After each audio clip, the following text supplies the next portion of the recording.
You and Kiki have talked a little bit about some of the players being in between in their at-bats, like, wanting to hammer a fastball but guarding against the breaking pitch. If how do you change that? How do you fix that this weekend? You know what? I think, I've been doing a lot of thinking about this. I'm sure our guys too. I think it's more of, all that being said, intent, mechanics, I think right now, when we got to find a way to win one game.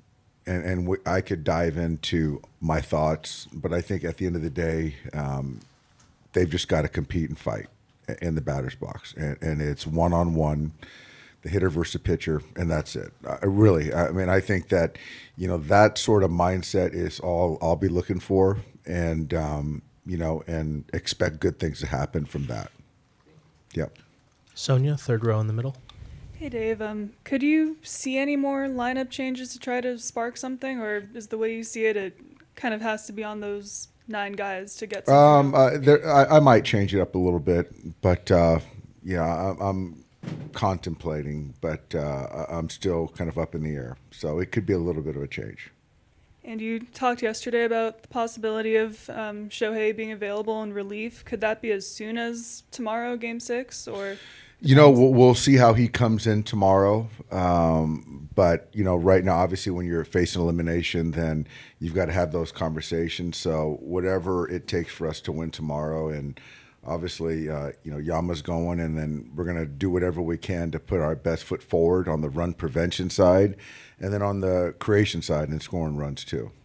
And this is a hypothetical, since you'd have to get to a Game 7, but if you get there, you don't use him tomorrow to kind of, I guess better use like the two-way rule with him. Would you consider using him as an opener instead of in relief? I think we'd consider everything, and it's more of just kind of doing whatever we can, Sonia, to get through tomorrow, and then pick up the pieces and then see what's the best way to attack a potential Game 7. So everything should be on the table and will be, for sure.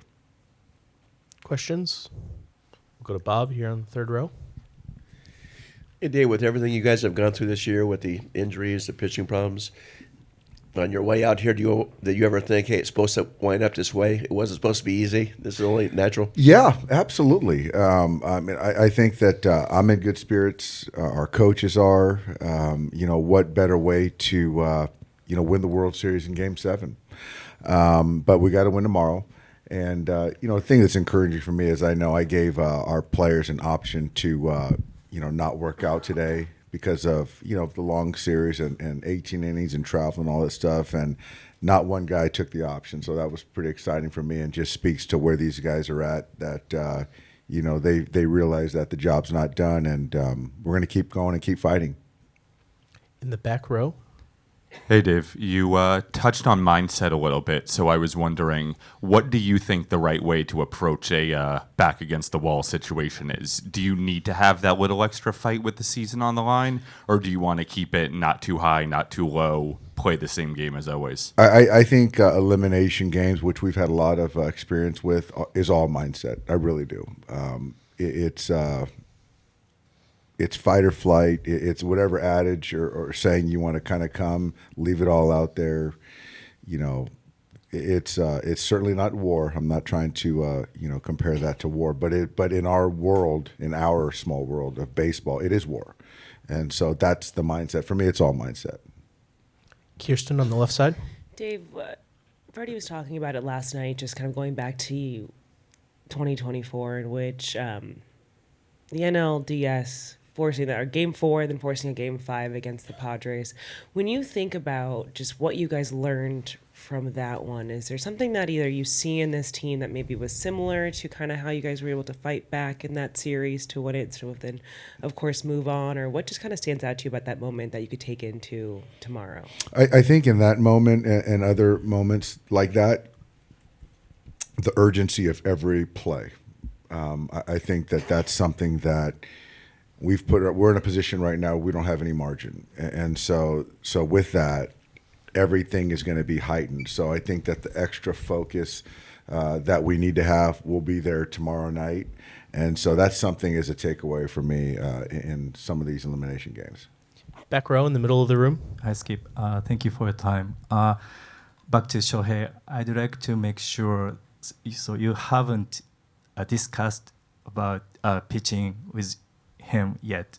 Not yet. We're going to talk about that today when we're out on the field. Thank you. Yes. Ron here in the front. Looking back and trying to figure out some of the causes of the hitting struggles, do you think just the format and the week layoff the batters had between games was disruptive from the routine? You know what, Ron? I don't think so. I don't think so. And you know, even if it was, I wouldn't say it was. Any more questions for Dave? Here in the front.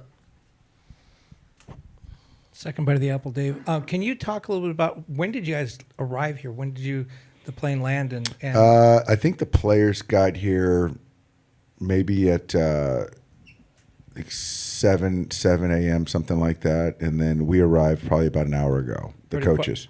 I guess everybody was sleeping on that flight then. Oh, yeah. Really quiet. Yeah. But they're ready. They're all ready. Okay. Yeah. Thank you. Yep.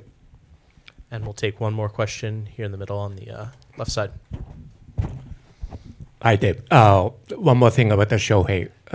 You said everything on the table, but using him as a reliever, the risk is you might lose a DH spot. So I'm just curious. Have you ever talked to Shohei about playing actually outfield potentially? Yeah, we'll talk about everything. So whatever kind of we'll kind of talk through whatever is the best. So like I said before, you know, if we get to that point, we'll see. But he's not going to play the outfield tomorrow. I do know that. But you know, if we get to Game 7, we'll have a good discussion about everything. And one more quick one from Ron in the front. Just wondering, what was the thought process in having the players go right after the game and the staff going the next That's day? just more player driven. They like to get to the cities and kind of get situated. All right, Dave. Thanks a lot. Appreciate All right. you coming Thanks, in. guys. Yep.